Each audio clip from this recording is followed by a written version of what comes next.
Hello, Homeworks members, and welcome to your 2023 district meeting. I'm Angel McCliggett, and I'm the Employee and Member Engagement Manager at Homeworks.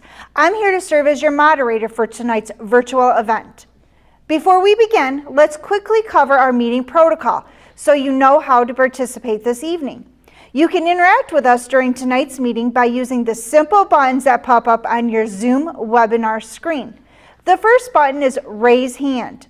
You'll use this button anytime you'd like to make a motion or second a motion tonight. Next up is the chat button. You can type in the chat box if you'd like to make a comment, nominate yourself or another member for a position, or bring up any matters of business this evening. The Q&A button is to be used if you have a question that you'd like to pose to our CEO. Clicking on this button will bring up a box that allows you to type your question, which we will pass on to Mr. O'Neill for the Q&A session at the end of tonight's event. Our communications manager will be monitoring your comments and questions throughout the meeting, and we will be sure to follow up with you afterwards if any of your questions are unable to be answered during the live event.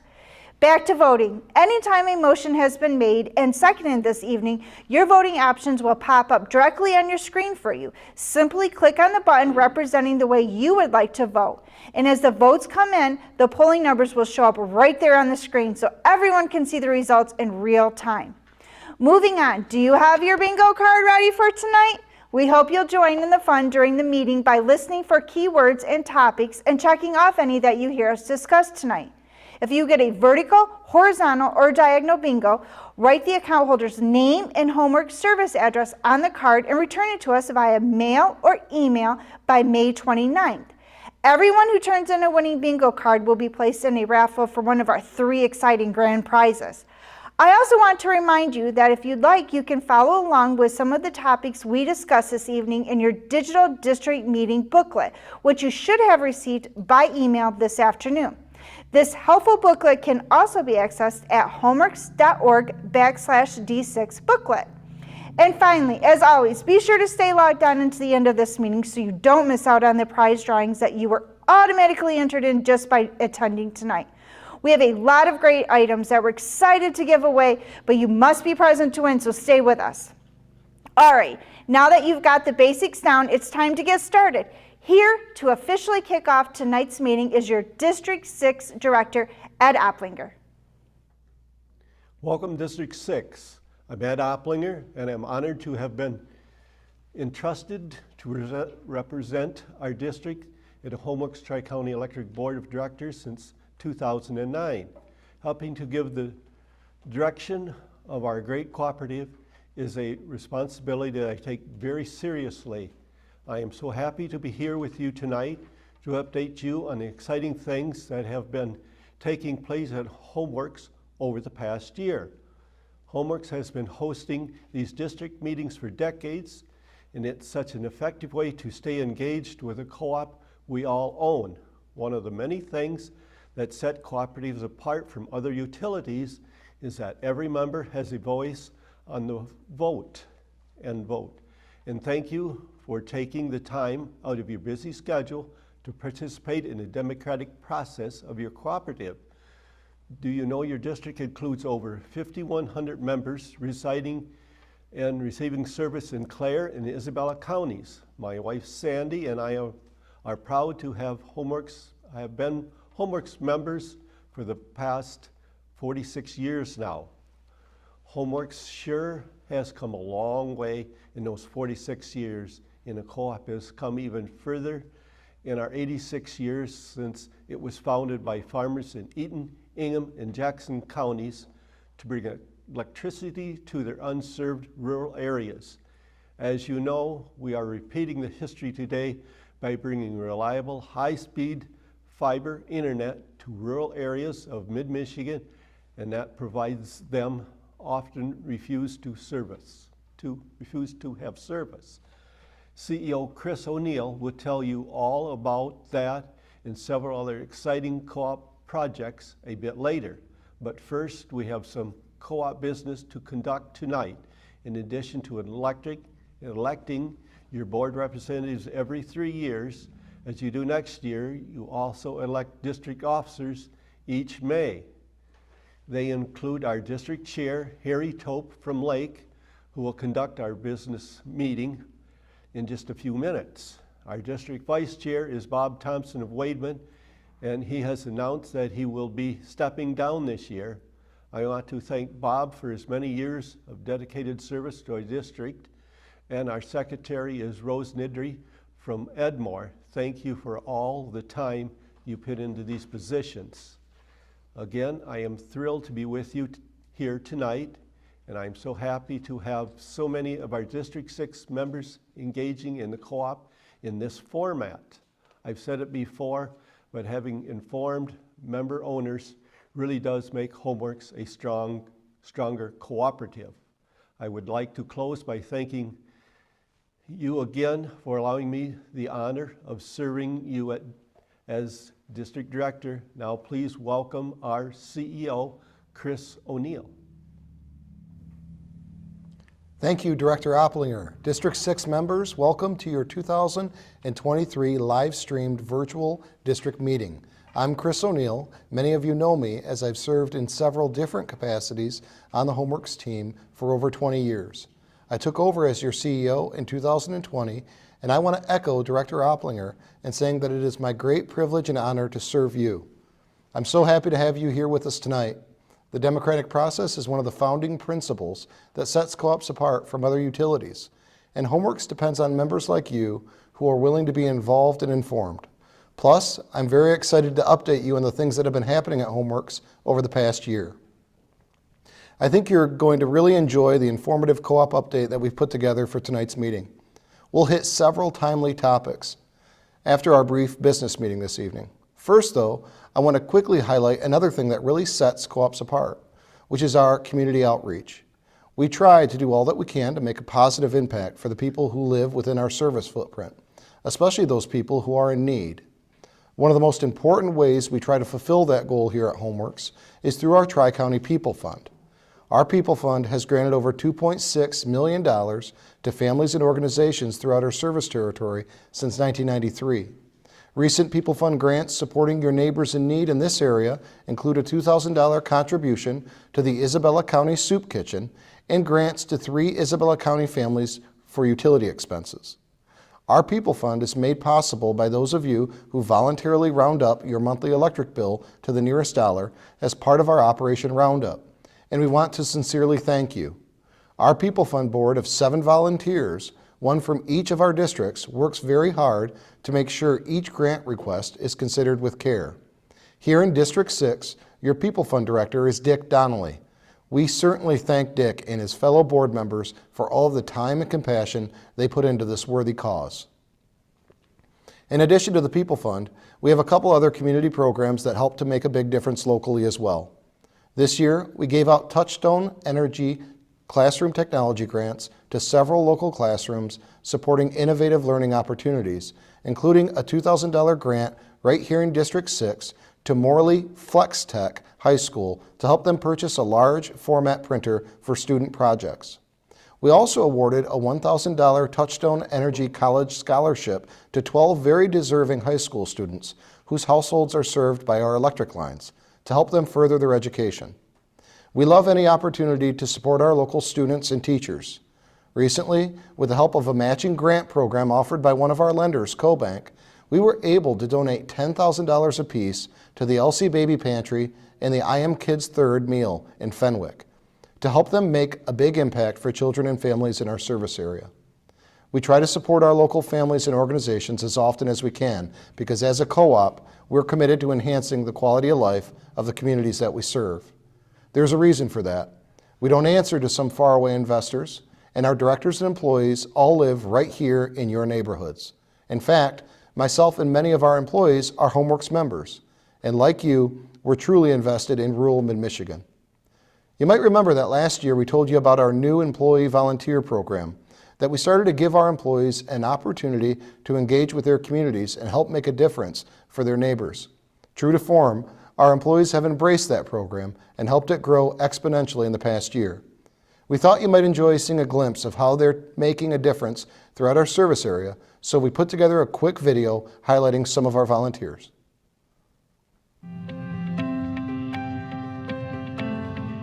Our community outreach program was implemented as a way for our Homeworks employees to engage within our local communities through volunteer work. The program is important for the company to implement because it does recognize the individual employees for the time that they give to their communities. It also lets the communities know what we're doing for them. As a cooperative and member-owned, that's important for them to understand what our role is here. So I volunteer within the Homeworks blood drives. I've also went to the Portland Middle School and taught them a little bit about Homeworks and what we do and how they can get involved within our cooperative.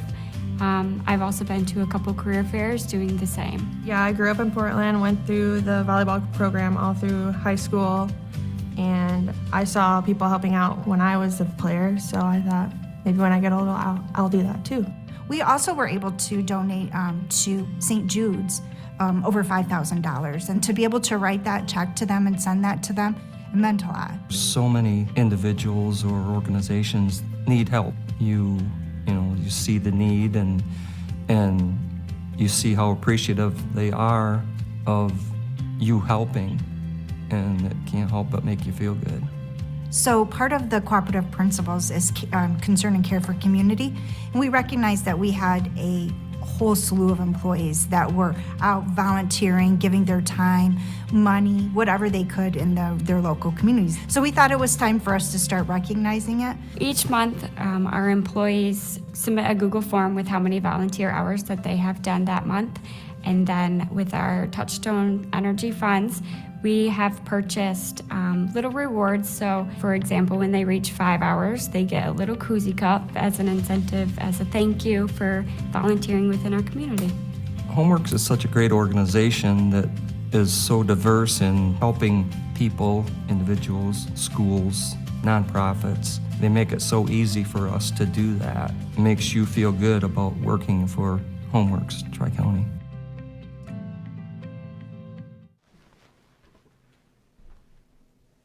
The Homeworks board, staff, and you, our members, truly do care for the communities we serve, and I think that comes through in everything that we do. Thank you for embodying the cooperative spirit and for helping us to make a difference year in and year out. Another way we embrace the cooperative spirit is through our legislative advocacy on your behalf. We've hosted several of our Michigan state senators and representatives at our facilities over the past year, and I have visited with many others in Lansing to foster relationships and advocate for rural co-op members. Advocacy regarding issues affecting rural America and our local communities, including broadband access, electric reliability, power supply, easements, and more, is an important aspect of being an electric co-op, and you can be sure that we will always maintain our commitment to using our voice to speak for you. All right, just one more quick update before we start your business meeting. You've told us that you overwhelmingly prefer the virtual format for district meetings, and we're happy to oblige with these webinars. We still want to have an opportunity to engage with you in person though, so we've developed a new event called Homeworks Park Parties, which will kick off this summer. This will be a fun, informal, open house style event where you can drop by with a family, enjoy some ice cream on us, and talk to our staff directly about any co-op questions you may have. Your park party will take place the afternoon of July 13th at the Mill Pond in Mount Pleasant. We'll send you an invitation with more details in the mail as the event nears. We hope you'll be able to join us. Your annual meeting will also be back in person this year, taking place Saturday, August 19 at the Soaring Eagle Casino and Resort in Mount Pleasant. If you've opted to serve as an annual meeting delegate when you registered for this meeting, you'll receive more information on that in the mail in the coming months as that meeting date gets closer. All right, I'll be back with a brief pre-recorded operations update for you in a few minutes. First, you need to conduct your annual business meeting.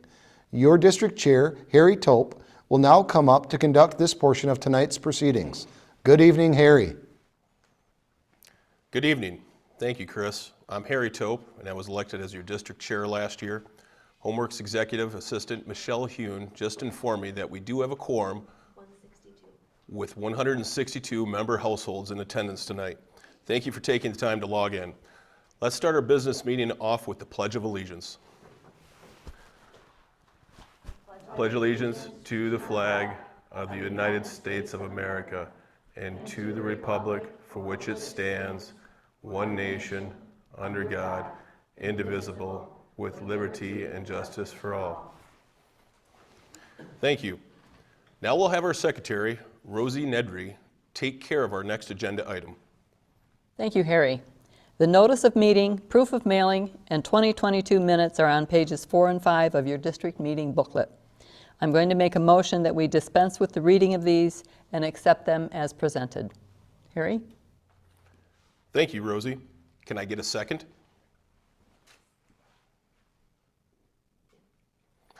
Our moderator tells me we have a motion and a second to accept the notice of meeting, the proof of mailing, and the minutes from our last meeting as presented. Please vote on this motion using the polling on your screen now.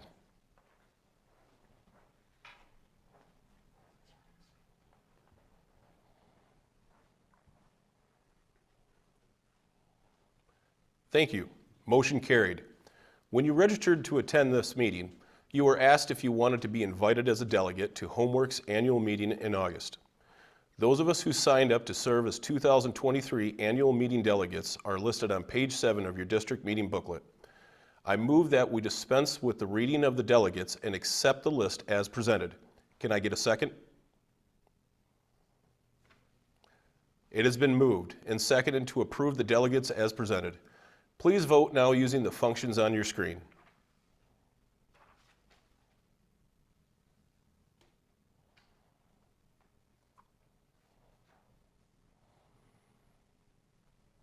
Motion carried. If there is anyone here tonight who is not already on the list but interested in being invited as a delegate to the annual meeting this year, please contact Homeworks Executive Assistant Michelle Hune at the email address on your or phone number on the screen now. Mr. O'Neill, please come forward for the election of district officers. Thank you, Harry. First, let me remind you what your volunteer district officers do for your cooperative. The chair runs the annual membership meeting, as Harry is doing here tonight. The vice chair steps in if the chair is not available. The secretary reads the notice of mailing and calls for approval of the minutes from the previous year's meeting, as Rosie did this evening. Every 3 years, the officers serve as the nominating committee when your district's board seat comes up for election. That will be their job next year. Your district chair is Harry Tope. Harry has indicated that he is willing to serve another term in this position if elected. Is there a nomination to nominate Harry Tope for district chair? We have a motion. Is there a second? It has been moved and seconded to nominate Harry Tope. Are there any other nominations from the floor?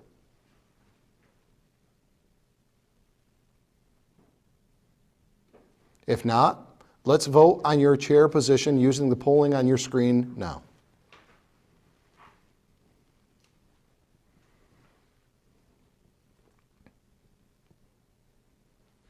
Thank you. Harry Tope has been re-elected as your district chair. Your district vice chair is Bob Thompson. Bob has indicated that he is going to be stepping down this year. Thank you, Bob, for your service to your district and to the cooperative. During the registration process, Steve Recker of Remus expressed interest in running for the vice chair position. Is there a motion to nominate Steve Recker? We have a motion. Is there a second? Thank you. We have a motion and a second to nominate Steve Recker. Are there any other nominations for district vice chair from the floor?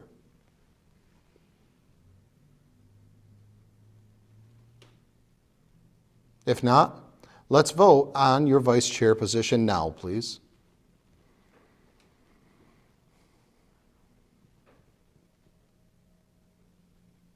The motion is carried. Steve Recker has been elected as your vice chair. Your district secretary is Rosie Nedry. Rosie has indicated that she would agree to serve as district secretary again. Is there a motion to nominate Rosie Nedry? There's a motion. Is there a second? It has been moved and seconded to nominate Rosie. During the registration process, Cindy Kaiser of Lake also expressed interest in running for this position. Is there a motion to nominate Cindy? We have a motion. Is there a second? We have a motion and a second to nominate Cindy Kaiser. Are there any other nominations from the floor for district secretary?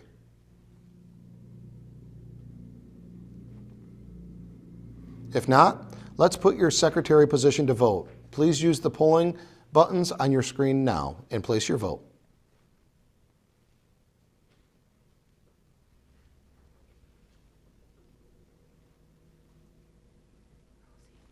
Thank you. Rosie Nedry has been reelected as your district chair. Congratulations and thanks to all of you. Now, I will turn it back over to Harry. Thank you, Mr. O'Neill. Is there any other business to come before this district?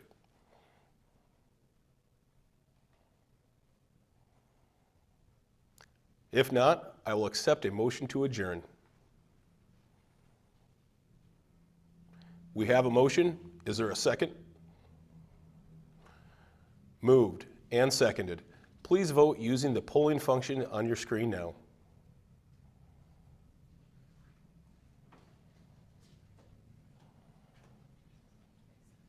Thank you.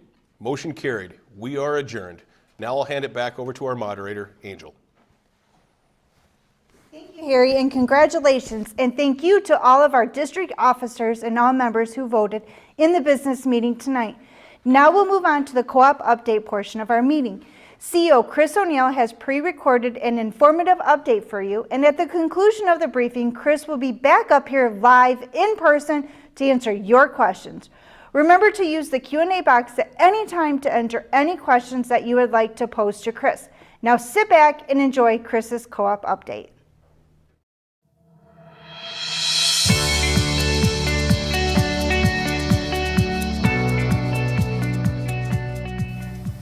Hello, Homeworks members. You just finished up your business meeting, which is one of the main reasons we ask you to attend your district meetings each year.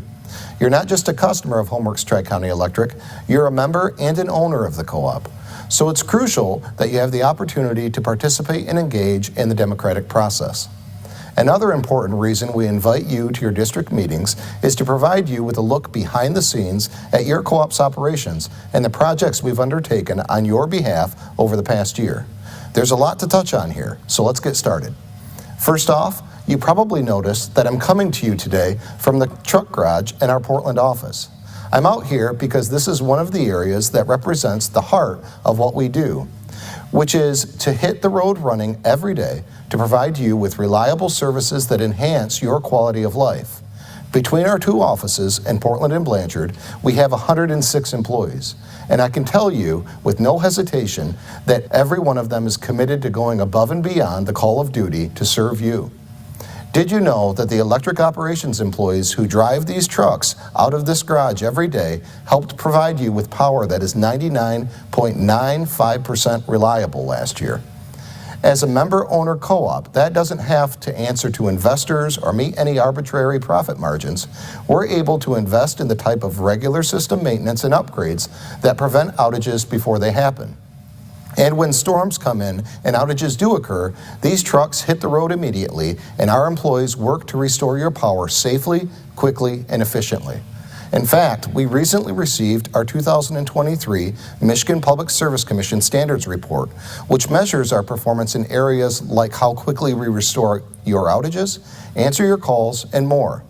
While large electric utilities in our state regularly struggle to meet these standards set forth by the MPSC, I'm proud to say that our 2023 report shows that we far exceeded those standards in every single category measured. So, if you've noticed sometimes that your lights are on when your neighbors who are serviced by other electric providers still might be in the dark, there's a reason for that reliability. It's the investment we've made in our system and the hard work of our skilled employees who are dedicated to providing you with power you can rely on. Now, it's no surprise that the cost of providing you with electric reliability continues to steadily increase. As a not-for-profit co-op, our electric rates are based solely on the cost of providing you service and nothing more. Unfortunately, the cost of day-to-day operations to run your co-op and the pricing for the equipment, materials, and contractors needed to maintain our electric system have risen exponentially over the past couple years. Because of those increased costs, along with sustained volatility in the power supply market, it is likely that we will be asking our board of directors to consider a rate increase at our July board meeting, which, if approved, would take effect in October of this year. Of course, we will inform you of the details of any rate adjustments before it hits your bill, and I assure you that we will work to keep any increase as minimal as possible to adequately cover our cost and support the financial stability of the co-op we all own. My goal as your CEO is to always be transparent with you, so I wanted to let you know what is likely on the horizon. We've provided a detailed financial report on pages 8 and 9 and 12 and 13 of your district meeting booklet, where you'll see that the co-op continues to experience very slow growth with a net of 248 new active meters in 2022. 2022 energy sales were also up very slightly, with a 1% in kilowatt-hour sales over 2021. You're probably aware that part of being a co-op member means that anytime we have operating margins, that money gets allocated back to you, the members, as capital credits based on your share of electricity purchases during the year. That allocation of margins helps to make up the equity in the co-op. You can see your specific allocation amount noted on your May electric bill. So far, we have returned over $24 million in member equity to you and your neighbors. In March, your board voted to delay the consideration of capital credit retirements until the fourth quarter of this year, when they will review the financial status of the co-op and determine if a retirement is viable at that time. As always, we will keep you updated on the status of any capital credit retirement through our Country Lines magazine and direct mail communications. I mentioned earlier the volatility of the power supply market as a factor in your energy costs. Recently, I sat down with Zach Anderson, Chief Operating Officer of our power supplier, Wolverine Power Cooperative, to talk about the reasons behind that volatility, along with several other very important issues affecting power supply and the electric grid reliability. I want to share our conversation with you now. I think you'll find it very informative. Hi, Zach. Thanks for sitting down with me today and being willing to discuss the important issue of power supply. It's an issue that I've spoke with many members on, and they have a lot of concerns about power supply and the state of the current grid. So let's get right to it. Zach, electric reliability is a hot button issue currently, and Wolverine does an incredible job on behalf of Homeworks and all of its members in securing enough electric supply during peak demand for our members. With that being said, can you please explain to our members how we could still be facing electricity shortages and talking about rolling blackouts while we're talking about having enough supply? Yeah, it's such a fantastic question, and it's an important issue for our members to understand what's going on out there. And so, to be very clear, Wolverine, on behalf of our members as the generation and transmission co-op that supplies you your power supply, we are an exporter. All seasons, spring, fall, winter, summer, we have enough generation, and in fact a little bit more, meaning we export when demand is highest. The blessing and the curse of the grid, though, is we're all in this big pool together. And so if others, as is increasingly the case, do not have enough generation to meet their maximum demand, we all end up having to sacrifice. And the most painful bit of that sacrifice is literally being forced to have the lights go out with what are known as rolling blackouts. The way that we talk about it, and I think is easiest for people to visualize what's going on, is we're being forced to play a really dangerous game of Jenga. And when I say that, I don't mean to say we're playing a game. This is real life and economic risk. So that's why it's a dangerous game of Jenga. But if you think about it and visualize it this way, if you have a solid Jenga tower at the start of the game and all the blocks are in place, that's really, really strong. And that's where our grid has been for its 100+ years in its history. But now we're being systematically forced to go through a transition that has us pulling out key components of those Jenga blocks, and the tower's becoming less and less stable. So as we retire more and more generation and we can't replace it fast enough, and we're not replacing it with the same resources, meaning weather dependent and intermittent resources like renewables, those are trying to come on too quickly as we pull out those Jenga blocks, and we risk that tower becoming more and more unstable. And unfortunately, that has very serious consequences for all of us. Absolutely. That provides some wonderful clarity, Zach. For our members who are concerned, can you tell them what the process would be if MISO said that we needed to institute rolling blackouts in order to save the grid. Yeah, unfortunately, this is something that we have to plan for. On the plus side is we do have a plan. And so if we are asked to shed load, everyone's being asked to shed load. They don't pick on just rural cooperatives. It's everybody needs to do their fair share to cut back. And so from a practical standpoint, it's a phone call that comes to our Energy Control Center at Wolverine, and then we implement our plan, and we don't know how long it will last, but what we try to do is spread that pain around for the shortest amount of time possible so that one member or one substation in our world isn't bearing the brunt of that pain and that penalty in that situation. And that's where the term rolling blackouts comes You're from. rolling them around. Absolutely. Let's transition to another but similar related topic here. Our members at Homeworks hear a lot about our electric reliability and our investment in electric reliability. We provide them with power that is 99.95% reliable, which I think is outstanding. Can you break down for our members how we can be talking about one kind of superior reliability on one hand, but then warning them about the electric grid and other issues on the other? Can you delineate that for us? Yeah. And I think of it in three key buckets. So you touched on this, Chris. Homeworks and Wolverine have been doing a lot of investment in our systems. So those are the power lines and the substations that serve our members. And so that's one bit of reliability, system reliability. Sure. And that's really strong, almost 100% reliable. The next bit of reliability is generation reliability. This is another area where I'm proud to say that Wolverine is a leader in the region in how reliable the power plants that we own and operate on our members' behalf perform under all scenarios. We are far and away better than anyone else at operating our power plants, and that pays off that when they're needed, they will run to support our members, and that's key. So system reliability, generation reliability are the first two. The third is, as we've been talking about, is grid reliability.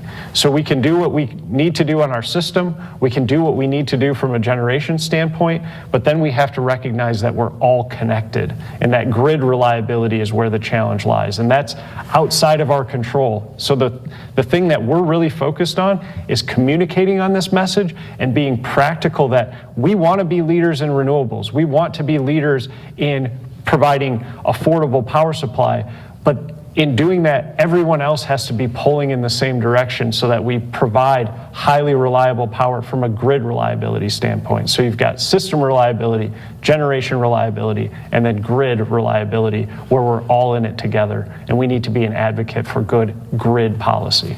Very good. Thank you for that. That was a very detailed explanation on a fairly complex issue, so I appreciate that. Next question here, Zach. Wolverine is a state leader in renewable power, and yet, as we've been talking about, we know we need to advocate for a responsible energy transition to renewables, sort of balancing both cost and reliability metrics along the way. What do you see as the role for renewables being now, and maybe what the role changes to in the future? Yeah, so as leaders in renewables, we were the first utility in the state to have a commercial scale wind farm. Co-ops were amongst the first to have community solar programs. We have been leaders in renewables and receive almost 20% of our total energy needs are met by renewables today. And we have an additional 40% of our portfolio that is carbon free. So 60% of the energy supply that we get today is carbon free. And we believe in it, and our members believe in it, and they support it, Absolutely. Even if it costs a little bit more. It's been something that we're proud to be leaders in, and we'll continue to lead into the future in adding more and more renewables to our long-term power supply mix. But we have to also recognize we need to do that while being responsible and keeping the lights on 24/7, 365, because if we don't, it has real economic, and unfortunately, it can be life-threatening for cold weather events like we have in Michigan. It can be so cold that it can be deadly for people. And so we take these things very seriously, thinking long-term to be as decarbonized as possible while keeping the lights on 24/7, 365. And that's an incredible balance that you do strike. And so, Zach, thank you for sitting down with us today. You provided some great information to our members on power supply, an issue that I know really resonates with them, especially currently when costs are going up. And there's a lot in the news about power supply and potential rolling blackouts. So one thing I will say is we definitely appreciate everything that Wolverine does on behalf of our members, especially to provide them with safe, reliable, and affordable power supply. Thank you so much. Thank you for having me. Appreciate it. There are a lot of complex issues there, and I appreciate Zach sitting with me to break them down for you from a power supply perspective. One thing Zach mentioned quite a bit was carbon-free and renewable energy. You might not know that we offer a great renewable energy program for our members with 3 different levels of participation.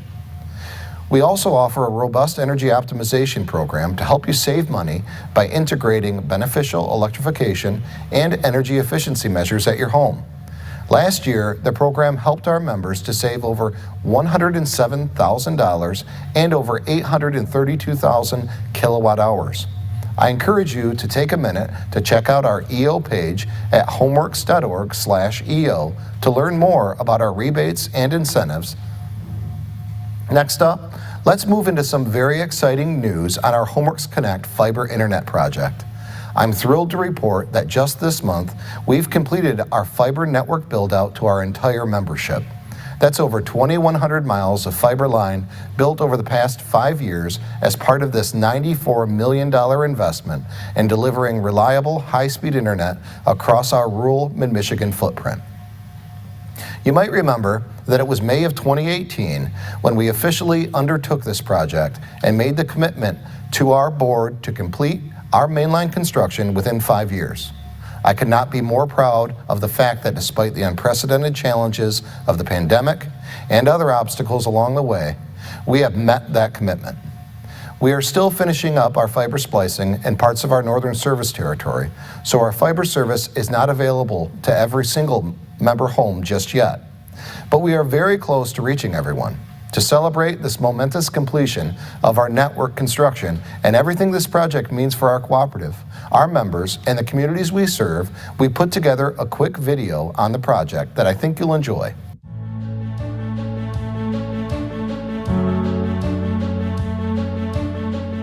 Everybody here has been affected by this fiber build. And the difference between this and all the other business ventures I've been involved in is it actually involved the entire organization. For bringing broadband out into the rural areas, it brings that same passion back to the organization. You see people being re-energized because we're doing something that's everybody wants. We first talked about it at the district meetings, and the membership was in favor of us going out and borrowing the money and doing the broadband business. At that point there, we had taken information from the senior management that had done the investigations on what it would take and how much money we would have to borrow and what type of timeline we would have. And that's where it started just about 5 years ago.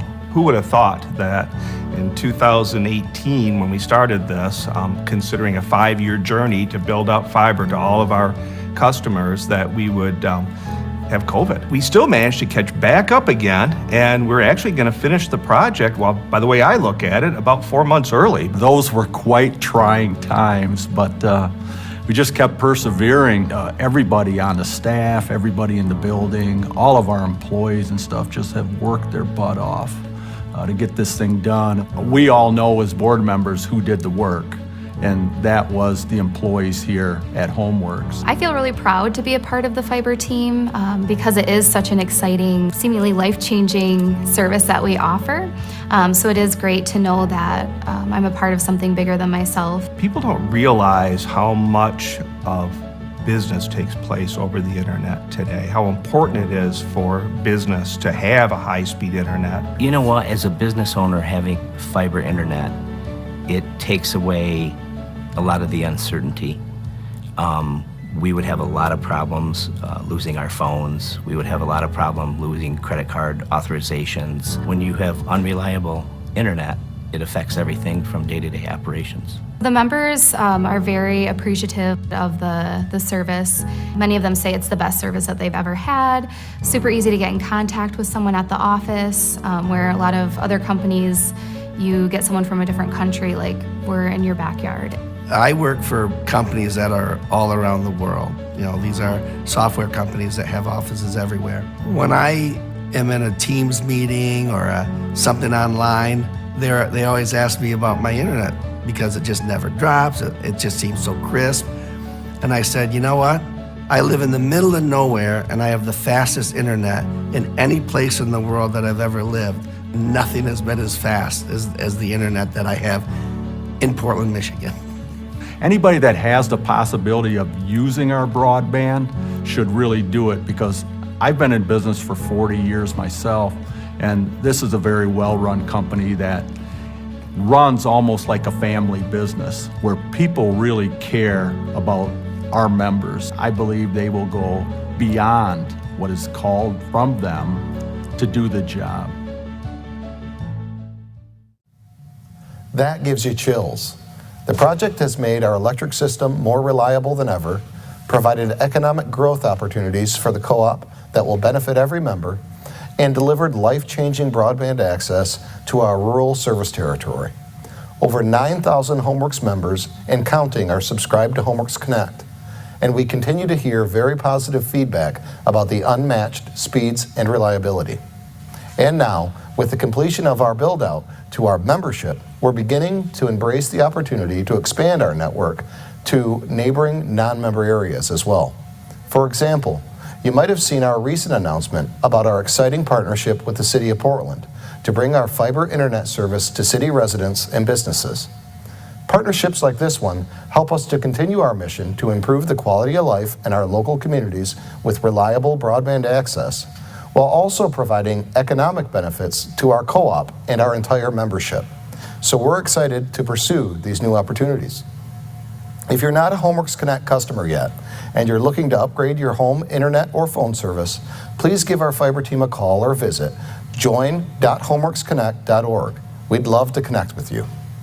Moving on, another great service we offer at your co-op is Tri-County Propane. For over 24 years, our crews have done an exceptional job of delivering great value to customers in our area with highly dependable propane at competitive prices, even in the midst of a very volatile fuel market of late. This year, our propane team has worked very hard to integrate a new software that is improving our delivery efficiencies and helping us provide even better service to our customers in the field. In the office, too, our experienced and highly trained propane customer service team continues to work to provide an incredible level of service beyond compare. With great options like 24-hour service, a budget plan, autofill and metered service, and outstanding reliability, I'm very proud of the exceptional service Tri-County Propane continues to deliver each year. So that was a quick look at the past year for your co-op. As you can see, we've been busy, and it's been another productive year of exciting growth, change, and opportunity. Our employees work very hard every day to make you their priority, and throughout the rest of this year and beyond, I can promise you that we will always maintain that commitment to you and providing you with safe, reliable, and affordable utility services that enhance your quality of life.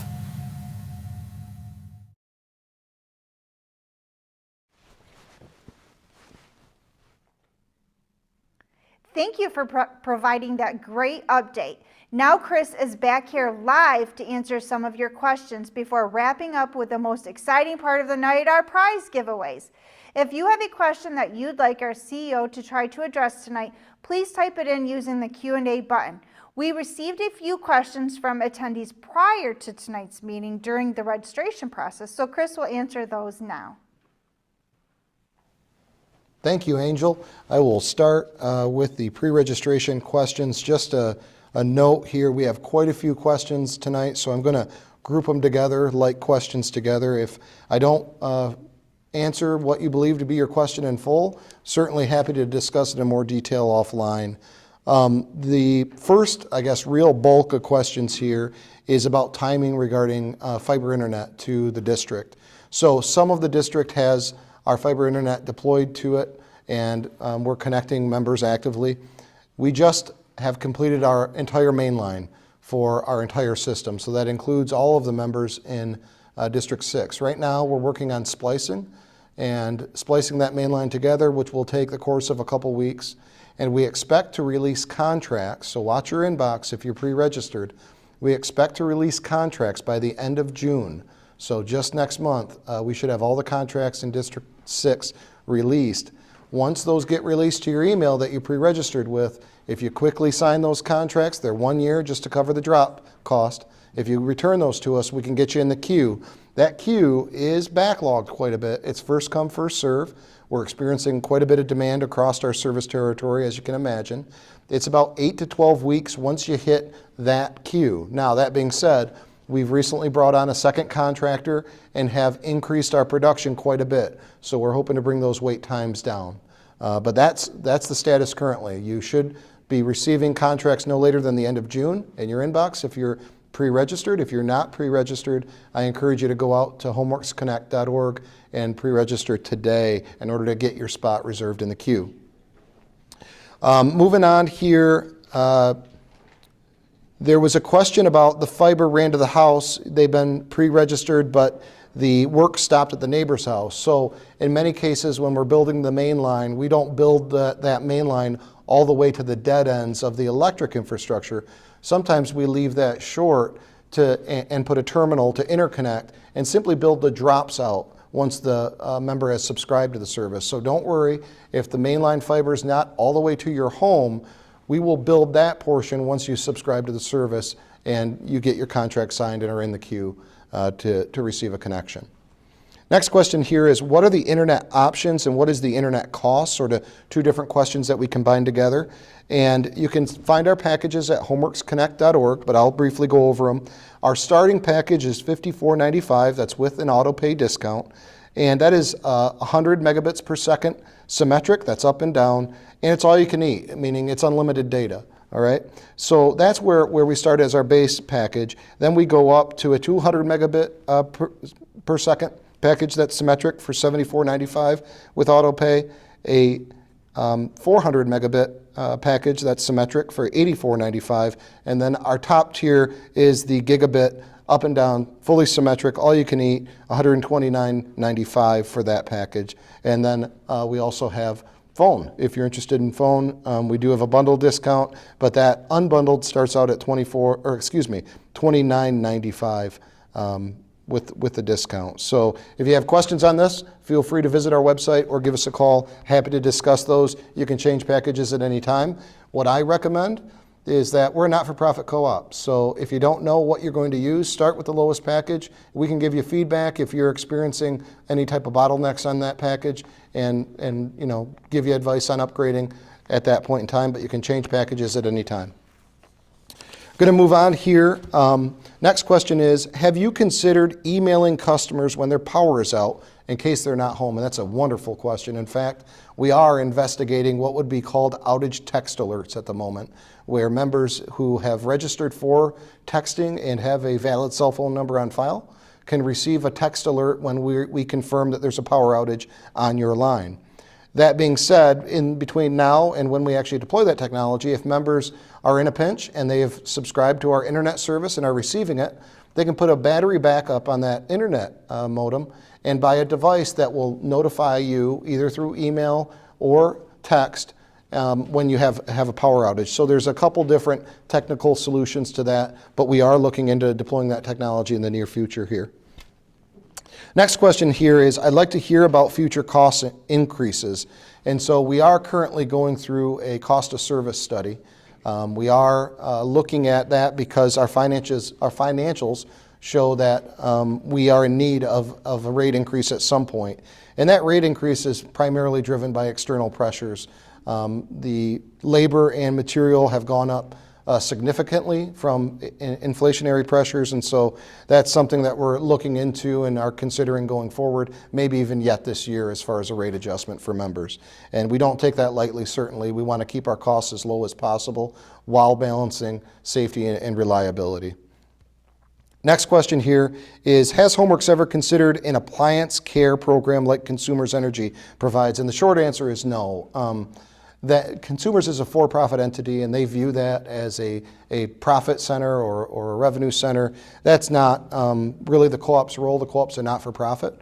There are many home warranty organizations in that space, and so we think it's well served if members want to pick that path.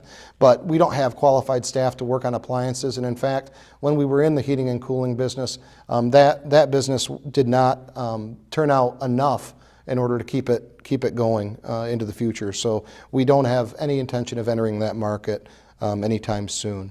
Next question here revolves around what is Homeworks doing to lower their cost to customers? And I thought this was a great question. So I prepared a little response here that the real thing that drives the co-op's rate pressures is a lack of density. We only serve about 8 meters per mile. We have a widespread service territory, so in some cases we have to duplicate resources or labor resources in 2 different areas. And then we don't have generally growth that keeps up with inflationary pressures, which is something that we've experienced for quite a while. So what do we do on a day-to-day basis to try and keep the cost as low as we possibly can for the member at the end of the line? One, on behalf of Homeworks and Wolverine, we make strategic, long-term, member-focused investments in our distribution, transmission, and generation systems. And we do that at favorable market prices and at favorable interest rates, which is really important. Next, we have a rigorous maintenance program, and you probably noticed that in our levels of reliability. That maintenance program helps us reduce major expenses related to power outages and major risk, legal risk, related to power outages. Also, the co-op has a competitive bid procurement process for both labor and material, and we have a policy on that we follow that is observed by the board and reviewed by the board periodically. One thing that I don't think is well known by the membership is that we actually run 4 different businesses within the co-op. So we have a electric distribution co-op, we have a propane subsidiary, and then we have a broadband and telephone co-op. And what we do is we have 108 employees between those 4 businesses, and we allocate resources between them. And we can do that with 108 employees and sort of fight above our weight because we're sharing those resources back and forth between those businesses. And that really helps to reduce cost and gain specialty in labor. Next one here is the deployment of technology to aid efficiency and process improvement. So we're constantly looking at technology to help us become more efficient. We did mention outage text alerts earlier, but there's other technologies that we're working on in order to deploy to make us more efficient and suppress cost as much as we can. And then lastly, one thing that I really want members to look into is our energy optimization program, which is rebates and incentives, including high bill home energy assessments that we offer to members to benefit them, to help them control their bills and keep their costs down. So those things are all things that are out on our website as far as the energy optimization, and we're happy to have you call in and speak either with Brandon Treeweiler or Nick Simon on those issues. One thing that it is important to remember for members is that arbitrary reductions in cost mean a possible unacceptable reduction in the quality of the service offered by the co-op. And so safety and reliability are things that traditionally this organization has taken very seriously, and certainly we take affordability seriously too. There's a balance there. But reducing the quality of service to members is not necessarily within the culture of the organization, and so that would be something that would harm the current offering that we have now. With that, I've talked quite a bit about cost. We're going to continue to move here. Next one is I have static on my phone line. Why so much? We'd like you to call the office. If you're having static on a phone line that the cooperative is offering you, typically that's in the home wiring, and typically it's a sign of moisture. That being said, we would like the opportunity to troubleshoot with you, so please call our support line so we can walk you through that and get to the bottom of it. Next one here is, why does it cost so much to have service? There's a couple questions on availability. We have a long one here on the availability charge about protesting it. So I'm going to address the bill availability charge now. So the availability charge is simply a cost recovery mechanism for the co-op. As a not-for-profit organization, we have to recover all of the costs that we acquire on our members' behalf. The availability fee is specific to the fixed costs that the cooperative incurs on behalf of its members. So those are costs that don't go away when you don't turn the light switch on. So think the poles, the wires, the transformers, the meters, all of those things have to be in place and purchased on the member's behalf before you ever turn the light switch on. And then the kilowatt hour or the variable charge is the energy that's used, typically the fuel that's used, in order to turn that light switch on. If you think of it in the context of a vehicle, you'll be paying a monthly vehicle or insurance payment, or you'll be paying maybe a maintenance payment on a vehicle to just have it available in your garage. So that would be, kind of related to the availability charge in this case. But you'll need to also put fuel in that vehicle in order to utilize it. And so think of that as the variable charge on your bill. That's really the best way that I can explain it as far as finding a good analogy. So I hope that answers that question. Certainly happy to talk more about that in greater detail offline, but that's the basic premise behind the availability charge and why it's on the bill. Next one here is, why was the district meeting not held in person? Great question. So we've done 2 different surveys on these particular meetings and what members prefer, whether virtual or in person. Both surveys have shown that 80% of members prefer the meetings to be virtual. Now, we understand that there is a certain demographic that likes the in-person communication, and certainly we're willing to accommodate that. So we've done a couple things. One, we've instituted our park parties beginning this year, which is an opportunity to engage directly with your co-op. And also our annual meeting is going to be in person this year. So 2 different opportunities to kind of have that in-person experience without necessarily doing it through the district meeting, the district meetings each May. Okay, we're going to move on here. We have more of the questions I'd like to address. A couple on solar. Does HomeWorks have plans or interest in developing community solar fields besides at the Portland office? And the answer is yes. HomeWorks doesn't handle that. We have an all requirements contract through our power supplier, Wolverine, but Wolverine is looking at smaller than utility scale solar arrays because utility scale solar would take so long, between 4 to 6 years right now, according to the MISO queue or the Independent System Operator queue, to do the interconnect studies. Certainly we're looking at smaller solar arrays and we're looking at tracts of land and where we can do that if it's opportunistic. Next one here is, how effective is solar generation? It's a great question, and it really depends on the weather. Michigan is third cloudiest in the lower 48 typically, and that means it's not as effective in Michigan as it is in other areas. One of the real problems that we have with renewable energy is the inability to store it and dispatch it when needed by the press of a button. And so that's really the issue with solar generation. It's not necessarily that we can't have it be a resource or be a point of diversity within our portfolio, but being able to store that energy would be really handy when we're retiring dispatchable assets at the current rate we are. Okay. Question here says, I had a tree fall on my electric line between my pole and the road and the pole near my house. The poles are now leaning towards each other. Should I be worried about this? Yeah, we would like you to give us a call as early as tomorrow, or send us your information and we'll reach out to you directly. We need to go out there and take a peek at that.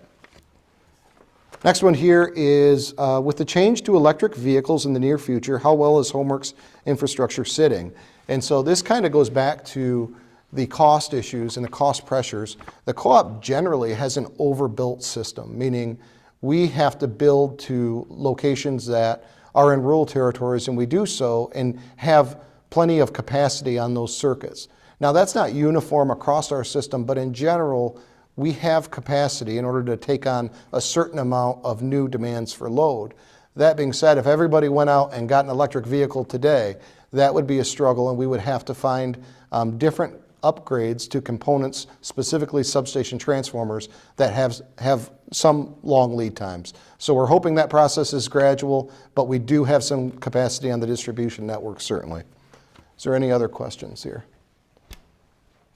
2 more. 3 more. Okay.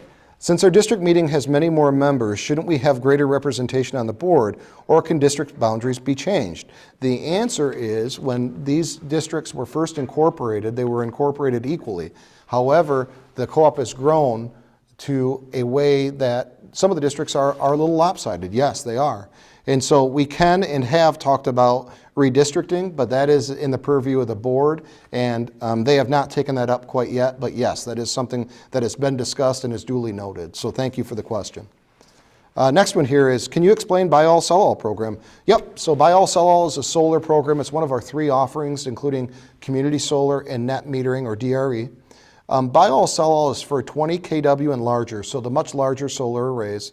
And what it is a simple arrangement where the customer, typically a large developer, will purchase all of their electricity to keep the inverters energized from the co-op, but then they'll also sell all of the electricity back to the co-op, and so hence the term Buy All Sell All. Next one here is propane service still pay as you go? We do have metered propane service. We also have pre-buy propane service, and we have budget propane service. So we have lots of different opportunities to slice up that propane bill and not receive those really lumpy expenses over the heating season.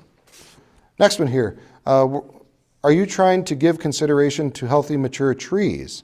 I'm seeing several healthy maples cut down when moving the line over would be simple. Seems to be poor environmental choice. So we do take clearing of trees extremely seriously within the right-of-way.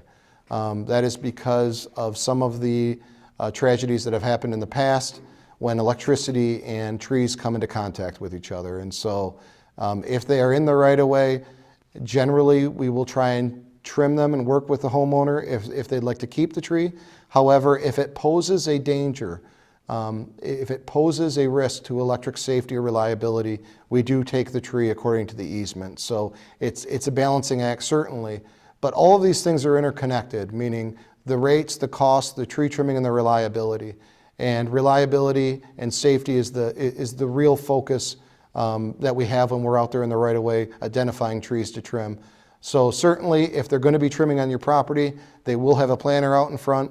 That planner will try and meet with you, knock on the door, or leave you a door knocker. You will also receive a postcard in the mail. So if you have concerns about a tree that you'd like to keep and you see marked, or you see that the tree crews are coming through, feel free to call our office if it's on your property and you'd like to discuss it. But generally, again, there's a large concern from some of the things that have happened in the past across the utility landscape, where trees and electricity do not mix well. With that, thank you so much for those insightful questions. If I didn't get to your question, please know that we've noted it and we'll contact you and we'll follow up individually to address it. To conclude, thank you all for your attendance at your virtual district meeting tonight. Now, let's give away some big prizes. Executive Assistant Michelle Hoon and Manager of Employee and Member Engagement, Angel McCliggett, are going to come up now and draw your raffle winners. Good luck. Thank you, Chris. We have randomly selected our prize winners tonight from the list of people who are in attendance this evening. So let's get started. First up, we're going to do our Shark Robot Vacuum, our favorite prize to give away. It is. The winner of this prize this evening is Dennis Fox. Congratulations, Dennis. The next item we have to give away this evening is a smart clock with a charging station. The winner of that is Mackenzie Johnson. Then the next item for the evening is an Arctic 30 can cooler. That goes to Stacy Proton. And then we have Samsung earbuds for Fred Reddick, Bose wireless speaker for Ryan McKellar, a Ring doorbell for Rita Oswald. We also like to give back to our community. So what we've done is picked out 2 local businesses to get $50 gift cards for. The first one we're going to give away this evening is $50 to the Hometown Diner in Wademan. The winner of that gift card is Melvin Anderson. The second gift card we're going to give away this evening is $50 to the Pines at Lake Isabella. That winner is Scott Pello. Congratulations on those.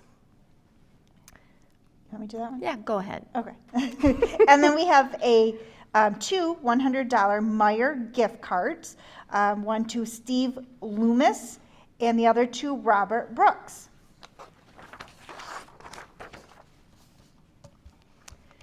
We also have some $50 Meijer gift cards that we're going to give away. The first one is for Heather Davis and for Shelly Bauman.